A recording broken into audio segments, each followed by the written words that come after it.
so different than the other. That is very true. Yes, it is. It is. That's the best. You're right. Okay, I'm gonna do a GALentine's Day reading. Mom, I'm gonna do a poetry reading. So She's doing a poetry. I'm gonna read just 3 poems. One really sexy one I'm gonna start off with, and then 2 that are about love. And it's funny because one of the poems that I wrote about a man that I met online, and I thought, oh, it's love. And today when I was doing my poetry reading with the women in India, I realized it's about women. It's about us loving ourselves. So I will come back to that. So the first one is called The Maine Farmhand. Oh, So go figure. Okay, Maine as in the state, farmhand as in a farmhand. Once I knew a boy who had a mobile of old deer bones he found in the woods. To him, beauty of all things, dead or alive, belonged to nature. Once I made the boy very mad because of what he supposed about me. The only way I knew to set things right was to find something beautifully repentant in nature to give him. One day on the beach, I found half a mussel shell and plucked a rose hip blossom from a bush on a dune. When I got back to the farm, I put droplets of water into the shell and laid the flower in it.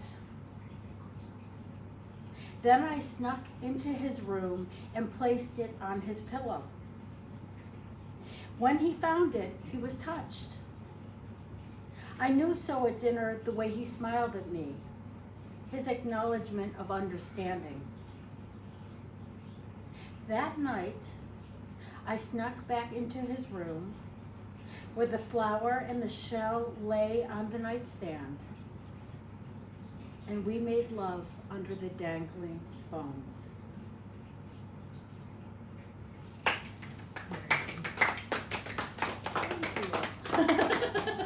Yay!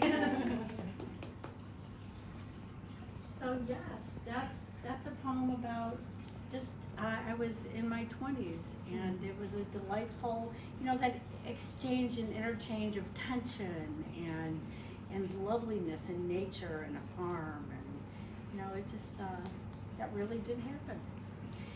Now this poem is the one that I wrote for someone that I met online, but it's not about that man. It's about my relationship with myself, I've come to understand, and my relationship with women. did you know that when you wrote it? No, I did not. I thought this was, honestly, I had met this guy on Tinder, and I thought, oh, this is about love. Let me be your dream catcher is the name of the poem.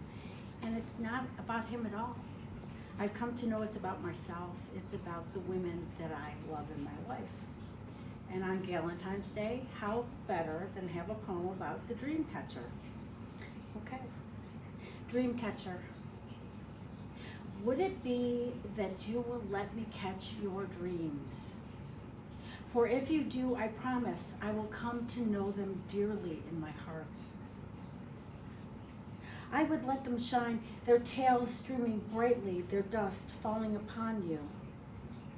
Let me be as your North Star, giving back to you authenticity for your longings. Let me come to know you well enough to be your muse. Trust me, for that if you do, I appreciate that such an act is braver than love.